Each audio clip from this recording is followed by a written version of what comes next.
Tu le savais, dans la Bible, il y a environ 300 prophéties qui parlent de la première venue de Jésus, mais plus de 2400 passages qui annoncent son retour. C'est 8 fois plus. Si le retour du Seigneur n'était pas important, pourquoi Dieu en parlerait-il autant? Si c'était quelque chose à prendre à la légère, pourquoi la Bible nous en avertirait-elle si souvent? Ces derniers temps, le Japon a de nouveau été frappé par un fort séisme. La mer a été, violemment secouée, les sirènes de tsunami ont retenti, les régions côtières ont été évacuées et en pleine nuit, des foules entières ont fui dans la panique. Une seconde plus tôt, ils faisaient des plans, pour le lendemain et la seconde d'après, ils ne pensaient plus qu'à une chose: survivre. En même temps, les guerres s'intensifient, les inondations, les incendies, les vagues de chaleur, les épidémies se multiplient partout dans le monde. La terre entière est ébranlée comme jamais. Tout cela n'est pas un hasard. La Bible l'avait annoncé, hein. Car alors la détresse sera si grande qu'il n'y en a point eu de pareil depuis le commencement du monde jusqu'à présent, et qu'il n'y en aura jamais, jamais plus. Matthieu 24, 21. Écoute bien, Dieu ne veut pas te faire peur, Dieu veut te sauver.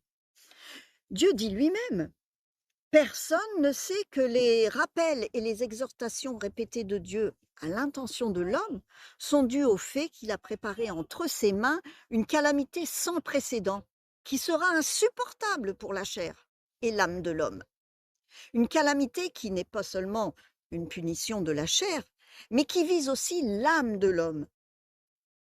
Tu dois savoir ceci. Quel genre de colère Dieu déchaînera-t-il quand son plan n'aboutira à rien et que ses exhortations ne seront pas payées de retour? Cela ne ressemblera à rien qui ait été vécu, ou connu, jusqu'ici par aucun être créé. Et je dis donc que cette calamité est sans précédent et qu'elle ne se répétera jamais. C'est parce que c'est le plan de Dieu de créer l'humanité cette fois seulement et de sauver l'humanité cette fois-ci seulement. C'est la première fois et c'est aussi la dernière. Par conséquent, personne ne peut sentir les intentions minutieuses et l'attention fervente avec lesquelles Dieu sauve l'humanité cette fois-ci. Les avertissements de Dieu ne dureront pas éternellement, hein. Les occasions ne sont pas infinies. La porte de la grâce ne restera pas ouverte pour toujours. Le fait que tu entendes ce message aujourd'hui, c'est déjà un rappel et en même temps une opportunité. Alors si tu veux vraiment comprendre, quand le Seigneur reviendra-t-il? Comment ne pas être jeté ce jour-là? Comment se préparer maintenant pour être gagné au milieu des catastrophes?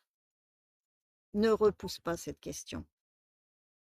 Tu peux dès maintenant toucher le lien WhatsApp sur ma page et rejoindre notre groupe gratuit d'études de la parole de Dieu.